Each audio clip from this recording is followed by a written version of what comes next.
Water.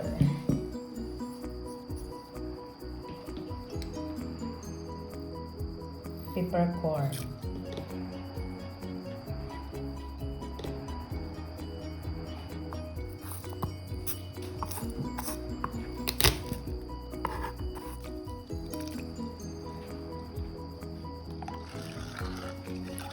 So, i-mix nyo ng mabuti until na ma-dissolve ang ating salt.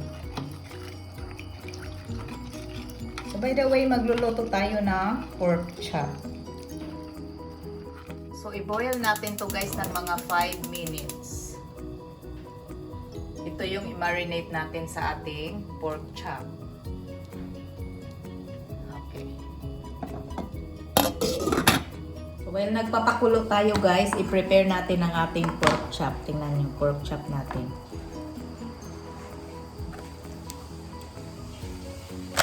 So, ano natin ito.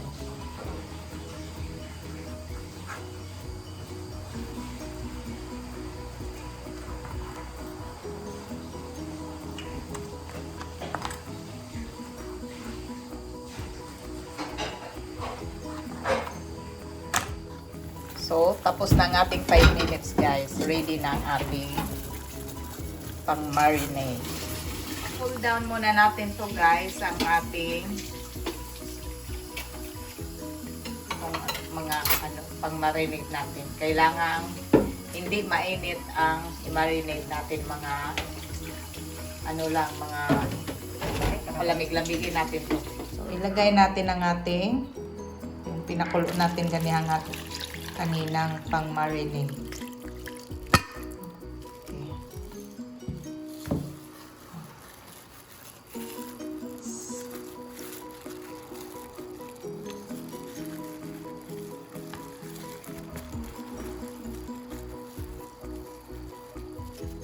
So, i-leave natin to ng mga 30 minutes or more. Kung hindi kayo nagmamadali, pwede din overnight or depende sa inyo. Basta at least 30 minutes para manuot yung sarap ng ating marinate dito sa ating pork chop. Okay. So, let's prepare our pang-marinade. So, 1 tablespoon of soy sauce, garlic powder, 1/2 tablespoon, black pepper powder, 1/2 tablespoon, 1/2 tablespoon of salt, 1 tablespoon of white sugar, 1/2 tablespoon of paprika. Mix natin ito ng mabuti. 1 tablespoon of oil. So, mix natin ito ng mabuti guys. Ang bango, ang bango.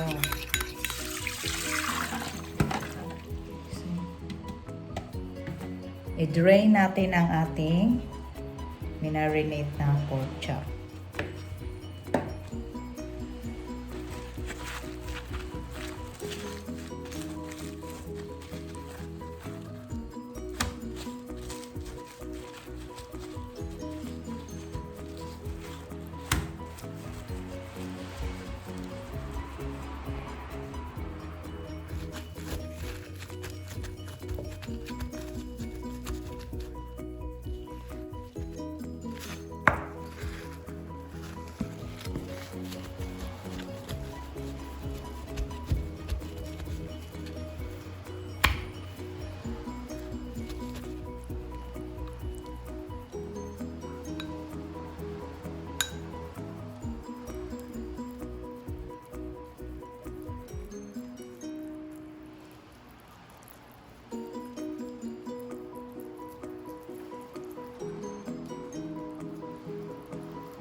So, balutin natin to ng plastic wrap.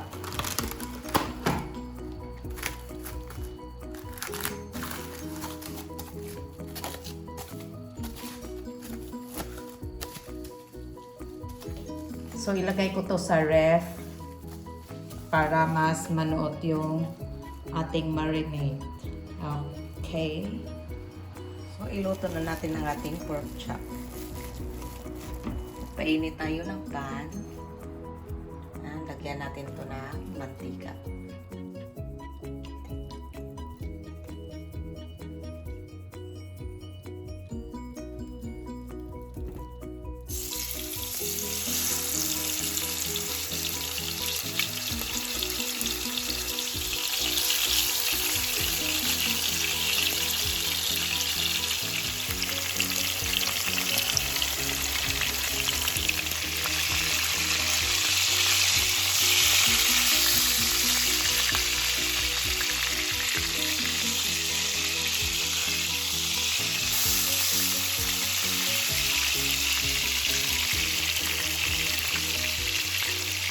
So, luto ng ating pork chop. Tingnan nyo guys.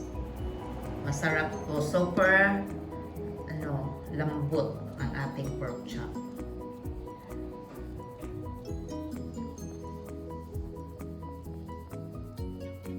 So, try my recipe guys. Juicy at malambot ang pork chop natin. Tingnan nyo.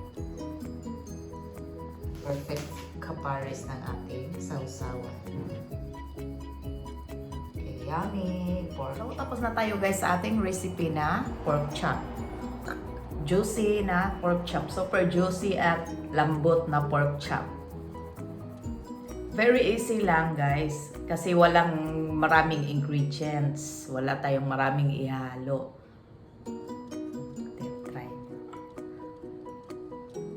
Masarap to guys. So, try my recipe guys. And kung bago lang kayo sa channel ko at kung gusto niyo mga simple, easy, and affordable recipes, just go to Kaka'EVAng Vlog and don't forget to subscribe my YouTube channel, Kaka'EVAng Vlog. Don't forget to like, comment, and share.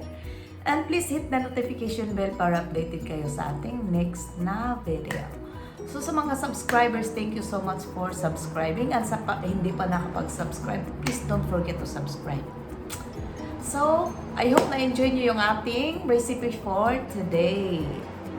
And, see you on my next video. Thank you guys. God bless us all. Bye. See you on my next video.